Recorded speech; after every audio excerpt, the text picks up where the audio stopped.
மகிழ்வோம் புகழ்வோம். VBS 2025 புனிதர் வரலாறு. அருளாளர் கார்லோ அக்யூட்டிஸ். புனிதர்களின் தோழமையும் இறப்பும்.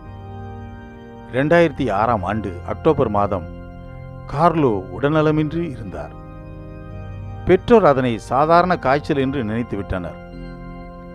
ஆனால் உடல் வேதனை அதிகரித்து விட்டதால் மிலான் நகர மருத்துவமனைக்கு சென்று பரிசோதனை செய்தபோது அவருக்கு லுக்கேமியா நோய் இருப்பதாக தெரிய வந்தது.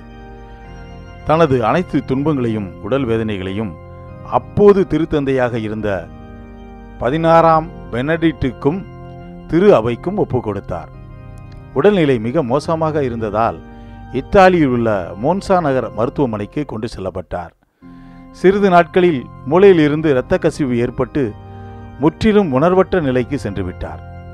அவர் அக்டோபர் 12ஆம் தேதி 2006ஆம் ஆண்டு தான் அன்பு செய்த நற்கருணை நாதருடன் இணைந்தார். கார்லோ தனது உடல் நோயின் வேதனைகள் எல்லாம் தாங்கிக் கொண்டு அதனை திரு அவையில் உள்ள அனைவருக்காகவும் ஒப்புக் கொடுத்தார். இவ்வுலக வாழ்வு என்பது விண்ணகத்தில் உள்ள புனிதர்களின் தோழமையில் இணைந்து வாழ்வதாகும். விண்ணகத்தின் முன்சுவை நற்கருணையில் உள்ளது. அத்தகு மேலான ஆன்மீக பாதையில் சிறுவயதிலேயே பயணித்த கார்லோ அருளாளர்களின் பட்டியலில் இடம்பெற்றார். அவரது இறுதி அடக்க சடங்கிற்கு அவரிடம் உதவி பெற்ற ஏராளமான மக்கள் திரளாய் வந்தனர். அவரது உடல் தர்னென்கோ என்ற இடத்தில் அடக்கம் செய்யப்பட்டது. கார்லோ அக்யூட்டிஸ் அசிசி நகர் புனித பிரான்சிஸ் மீது கொண்டிருந்த பக்தியின் காரணமாக அவர் கேட்டுக்கொண்டபடி 2007ஆம் ஆண்டு அசிசி நகரில் அவரது உடல் மீண்டும் அடக்கம் செய்யப்பட்டது.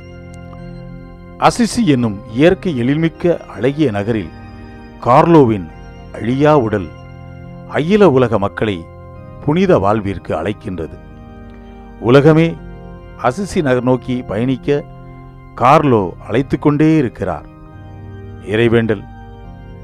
அன்பு ஆண்டவரே, கார்லோவின் மன்னக வாழ்வின் இறப்பு விண்ணக வாழ்வின் முன்சுவையாக அமைந்தது போல நாங்களும் அவரது வாழ்வின் நெறிகளை பின்பற்றி புனிதர்களின் தோழமையில் தொடர்ந்து வாழவும், விண்ணக தூதர் அணிகளோடு துதிப்புகள் பாடவும், மன்னக மாந்தர் அனைவருடன் எதிர்நோக்கின் திருப்பயணிகளாக உறவுடன் வாழவும் துணை புரியும்.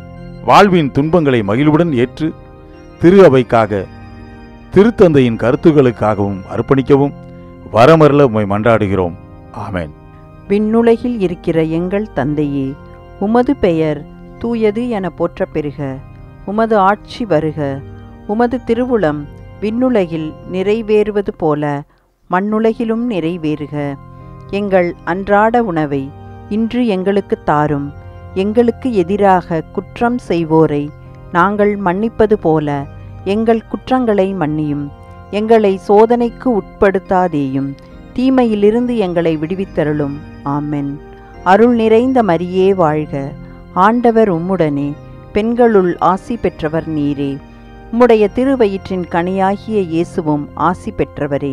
புனித மரியே, இறைவனின் தாயே, பாவிகளாயிருக்கிற எங்களுக்காக இப்பொழுதும் எங்கள் இறப்பின் வேளையிலும் வேண்டிக்கொள்ளும். ஆமென். தந்தைக்கும் மகனுக்கும் தூய ஆவியாருக்கும் மாட்சி உண்டாகுக. தொடக்கத்தில் இருந்தது போல இப்பொழுதும் எப்பொழுதும் என்றென்றும் இருப்பதாக. ஆமென்.